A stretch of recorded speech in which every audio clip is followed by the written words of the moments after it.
Hey everybody, HomeSliceHenry here, and in today's video we are taking a look at Galarian SLOWBRO, a brand new Pokemon in the world of Pokemon Go. It is a Psychic and Poison type Pokemon, and it evolves from Galarian Slowpoke, which you can get from raids, and that's how I got mine, a remote raid invitation from a viewer in Australia, so many thanks for the invitation. And once you have your Slowpoke, you're going to need 50 Slowpoke candy, as well as you need to catch 30 Poison type Pokemon while you have the Slowpoke as your buddy. Unfortunately, during the season of Discovery, poison types are fairly common, so my girlfriend Detective Piplup and I wandered around the downtown area of our town for a couple hours, and we were able to secure the poison types that were needed. And so without further ado, let's hop into the battles and figure out if you're going to need Galarian SLOWBRO in the Great League. Right, and we're hopping into the first match here, leading Scrafty into Cresselia. This is an okay matchup for us. As you can see, of course, we are going to be doing super effective with the foul play. We do have to watch for the Moonblast, but they only throw on 6. This is just a Grass Knot, so I can safely let that go. My opponent did not build up to the 7 Psycho Cuts needed, so I'm in a really good spot where I can just let that go and land the foul play. And we're able to get to another foul play, and we're either going to be able to pressure a shield or completely take them out, and we're able to take them out. They bring in a Shadow Victory Bell. We're going to safe swap SLOWBRO and bring out the Bastiodon. Do you think he knows about Focus Blast? Because I don't think he knows about Focus Blast. Here we go. Get wrecked, Victory Bell. Oh my goodness. And we're able to get to a Sludge Bomb here. This is huge. Sludge Bomb gets the shield. Galarian SLOWBRO went on an absolute rampage there. We're going to bring in the Scrafty just to force him to throw. He refuses to throw, so we're just going to be going for the power-up punch. We get the shield, and now we show him our final Pokemon, and we're able to take him out. So as you can see, we are running a pretty standard ABB team where we have as you can see, a Fairy in the lead here. We have 2 Fairy counters in the back. Unfortunately, this is actually the Powder Snow variant, so this actually isn't the best for Nidoqueen. We do still win this, but we are taking super effective from the fast moves, and of course, Powder Snow gets the charge moves a lot faster than Charm. So we are going to be able to get the shield there. Since I was a little slow on the swap, they are able to outpace me here, but I believe I should be in a good position where I can farm down. They actually preserve the 1 HP Alolan Ninetales and switch into a Medicham. This works out pretty well for me, especially since they opt to shield. I'm going to be able to go for the Earth Power, and with their defense down, this should hurt. Ooh, that does nice damage, and it's CMP, even better. This is absolutely huge for us. They go for the power-up punch. That's fine. We're doing some nice damage with the poison jabs. I aggressively switch into the SLOWBRO, and we're able to farm them down.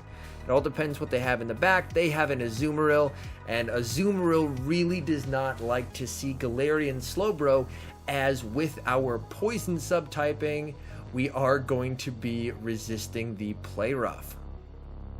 And they go for the Play Rough. They were probably thinking of the typing in terms of the regular SLOWBRO, where you actually do want to throw the Play Rough. So a bit of misdirection with the typings, and we're able to get a pretty straightforward win. Stunfisk lead is good, but what's bad is Stunfisk leads almost always have a Pelipper safe swap, and that's one big weakness to this particular team, is all 3 of my Pokemon have losing matchups to Pelipper. So I typically like to stay in, go for the foul play to either get some damage or get a shield, and then I'm going to bring in the SLOWBRO and start launching off these Sludge Bombs.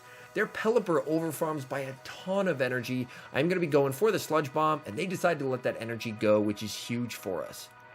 Now they bring in a Meganium, a very curious choice to bring in a Meganium. They were probably thinking I was a water type, which I am no longer, and I decided to preserve some health because I really want to Focus Blast.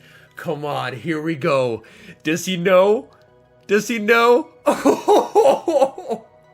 Oh man, huge damage there. And we're going to shield up the Rock Slide, and we're going to snipe with the Scrafty. So we've managed to preserve the SLOWBRO, and SLOWBRO on an absolute rampage so far, dealing out some heavy hitting damage. Nice little bit of lag there, but we are able to farm them down. So starting off strong, getting some wins, feeling good. Alolan Marowak lead, and this is Fire Spin, so they're probably running Bone Club and Shadow Bone. We are able to get an extra counter through, which is nice.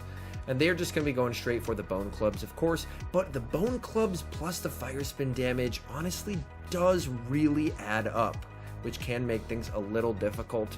We are going to be going for the Foul Play, and this, of course, is going to be doing some nice, super effective damage. But since our counters do so little, we're actually not in the most ideal spot ever, especially if they shield. And they do decide to shield. That's a little unfortunate for us. They're going to throw. At this point, unfortunately, I only have Poison Jabbers in the back, which is really not what you want to do to farm down a Ghost. But for Nidoqueen, that's not really an issue. I'm going to be able to let the Bone Club through. That's fine. And we're going to commit to the farm down. And now we have an energy advantage and a shield advantage. It all depends what they have in the back. They have a Ferrothorn. Okay. Ferrothorn is tough, but we have Earth Power where we can hit them for neutral. And we have a Focus Blast. We're able to catch the Power Whip onto our Slowbro where it is going to be resisted. That's huge. They have a Shift Tree. And oh no, Shift Tree is just getting absolutely deleted by these Poison Jabs. Oh my goodness. They do go for the Leaf Blade bait. And I'm going to be going for the Sludge Bomb here because my goal is to get that last shield. All right, perfect. We get the last shield. This is huge. Now, let's see what they decide to throw. They throw the Leaf Blade. That is resisted. They bring in the Ferrothorn. Can we get to the Focus Blast? And we get to the Focus Blast. This is going to be taking out the Ferrothorn. So I believe that was the Caleb Peng Double Grass 2.0 line. Falls victim to Galarian Slowbro. All right, hop in the next match. Shift Tree lead. That's a pretty nice lead for us as we are doing massive super effective damage with our counters.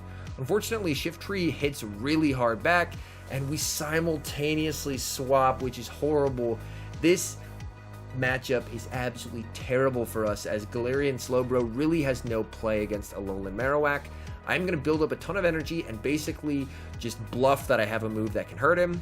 But unfortunately, apparently he knows, because he knew not to throw, which is very unfortunate. Bone Club comes through. That's going to be taking me out. And at this point, ooh, this is rough. We definitely want to come in with the Scrafty and see if we can throw the Foul Play and secure the KO, because Nidoqueen does not want to see this either. Okay, we are able to take it out. They have an Azumarill, and it's all on Nidoqueen now, as they have a Shift Tree and an Azumarill, both of which taking super effective damage from poison, so we should be in a pretty good spot. We're able to get the debuff, which is nice, and we're going to start shielding because those Ice Beams would hurt. They bring in a Shift Tree, and Shift Tree is going to be doing a lot of damage as well. So I am going to shield because I'm pretty sure that a Leaf Blade from Shift Tree is going to be doing more than an Ice Beam from Azu, because Shift Tree has a crazy high attack stat. All right, and we're going to start spamming out these Poison Fangs. They are, of course, going to be letting the first one through. And we're now going to be going for the second one here. And the opponent just decides to no shield. They see the writing on the wall and concede the match. So off to a good start. As you can see, we are really able to surprise people with Galarian Slowbro's typings as well as its moveset. And that's been really, really helpful. They have a Jellicent. They're going to bring in a Mandibuzz. And this is unfortunately not great for me. I don't have a great response to a Mandibuzz. So I am going to go for 2 power-up punches. Get some boosted counter damage since it is hitting for neutral, and then I'm more than likely going to be bailing into my Nidoqueen. And Nidoqueen is basically just a damage sponge at this point. Foul Play comes through, that's fine, and we're going to be going straight for the Poison Fang. This is, of course, going to be lowering their defense, and they opt to shield, which is very interesting. Typically, people don't shield the first one, so my guess is they're probably going to try and make a play for switch advantage if they're shielding. So I am going to go for another Poison Fang and test how willing they are to try for switch advantage, and they double shield. Oh my goodness. So they are really, really wanting switch advantage. So since they really want it, I'm inclined to not give it to them. And I try and farm down. Unfortunately, I come just short, so I will have to expend the second shield, but I will be able to get the ever-important switch advantage and leave with a move. They come in with the Venusaur, and I had the Earth Power. Unfortunately, I went for the Poison Fang because I was hoping I could get to 2. Unfortunately, not quite able to do so, but the good news is Galarian Slowbro does very well in this matchup, as all charge moves from Venusaur are going to be resisted. Frenzy Plant, yeah, that used to be the move. This is the Galarian version. Unfortunately, they do an aggressive switch in. I'm too slow to see it, but they only throw a Bubble Beam, so that was huge for us. Unfortunately, they made a really nice switch in, and I'll be honest, these battles were played after midnight because I had to wait for more sets, and I was a little tired, so I was a little slow reacting to the swap. Thankfully, they only had a bubble beam there. Oh my goodness, I was stressed. They're going for another bubble beam, and we're over farming as much as we can, and now we're going to be going for the foul play to secure the KO on the Jellicent.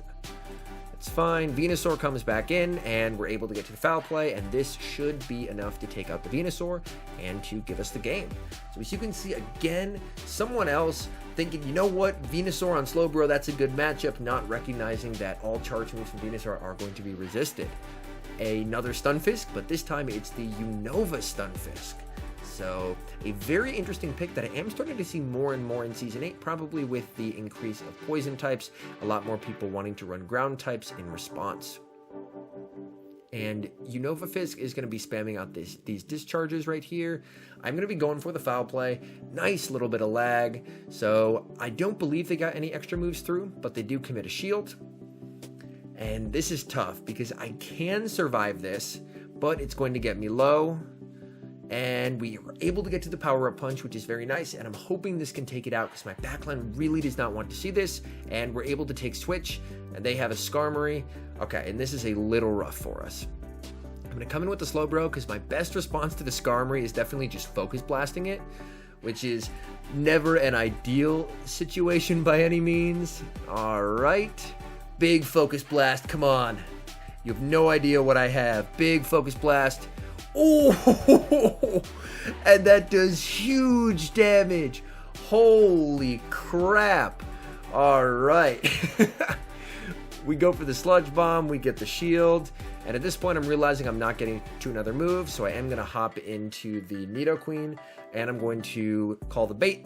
And they focus blast in retaliation. So at that point, my guess is they probably thought the game was over. So they decided to focus blast back. It is resisted, just to kind of meme. So I do appreciate the good fun there. But GG's, well played to my opponent. And hopping into the next match, picking up a nice lead in Galarian Stunfisk. They're probably going to be switching out here. And they save swap into Cresselia. And I am going to be going for the foul play here to get some nice chip damage. Fortunately, very few Cresselias run Future Sight in the Great League, so I really don't have to fear any moves on my poison types, but I do have to watch for the Moonblast. I was hoping to try and catch. Unfortunately, my counts were off by 1 there, so I had to end up shielding. Right, going for the foul play, we get the shield. However, this time I am able to do what I intended to do and catch onto the Galarian SLOWBRO. Moonblast comes through, that does absolutely nothing, but unfortunately, since I waited so long, the switch clock is back up, and Galarian Stunfisk is coming back in. I'm calling the bait here, but they Earthquake me. Less than ideal, but now I have the Galarian Stunfisk switch locked in with my Scrafty, so I can get to work with absolutely destroying the Galarian Stunfisk. Nice thing about Scrafty is Scrafty can operate without shields pretty well in this matchup, so I can safely tank an Earthquake if need be, and not have to worry about shielding it. Earthquake, I mean, it hurts, but I definitely survive it, which is very nice. And they bring in a Cresselia, and I'm going to farm up to force them to throw, and then I should be in a good position where I can threaten the farm down with Nidoqueen. Bring out Nidoqueen, and they have an Altaria. Ooh, this is going to be very, very tough, as Altaria unfortunately gets these Sky attacks fairly quickly, and they do a very good job recognizing that they should no-shield the first Poison Fang, as it is going to do less than the later ones. I definitely will have to commit a shield in this matchup because the Sky Attack would KO. So my goal is, I believe the Cresselia is out of energy, so here is the plan. I'm going to throw as soon as I get to the Poison Fang, and then I should be able to beat them to a move, because Nidoqueen should win CMP over Cresselia, so even if they're on their 5 cycle, we should be good to go. So able to clutch out a very narrow win there, coming right down to the wire, but able to get the job done. All right, hopping into the next match here, picking up a terrible lead, Scrafty into Azumarill, but that's why we have 2 poison types in the back. We're going to save swap into our SLOWBRO, and we bait out a Mandibuzz. So very, very interesting pick there. And honestly, a pretty solid counter because we are taking super effective damage from dark type attacks. As this foul play, really hurts. The Galarian Slowbro does have some bulk to it, but super effective charge moves do really hurt in the Great League. I imagine in the Ultra League with that added bulk, it's going to be an absolute monster. This works out pretty well for us. We're going to come in with the Scrafty, and again, basically just use the Scrafty as a damage sponge. We know he has an Azumarill, so at this point, our Scrafty's health is basically useless. We're going to let that Aerial Ace go and just commit to the farm down. They aggressively switch in the Azu, but we're going to be able to pair it up with our Nidoqueen, and now we are basically putting all of our eggs in the Nidoqueen basket, really hoping that Nidoqueen can take us to where we want to be. Oh, when they Hydro Pump, that's huge. So they have Hydro Pump Play Rough, which means we can farm down before they get to a move. We leave with so much energy, and they have a Medicham in the back. Things are definitely not over because they still have the ability to switch out. If you remember that they actually did preserve that Mandibuzz, and they switch in the Mandibuzz. I do have to preserve health on the Nidoqueen, so I am going to need to shield this up, and we're going to be able to farm down, and I'm going to need to catch onto the Scrafty to have a chance of winning. Poison Fang comes through. That does a solid chunk of damage, and we try and catch. We're not able to catch, unfortunately, but I do decide to throw on the Scrafty. They shield, and it's CMP. Okay, we may have a chance here. They go for the power-up punch. They threw. Come on, get there, and we're able to get to the Poison Fang and get the win. So I tried to sacrificial swap on the Ice Punch. Turns out that they were running power-up punch and Psychic, and I was able to force a CMP tie, and we were able to force the last shield and get the win.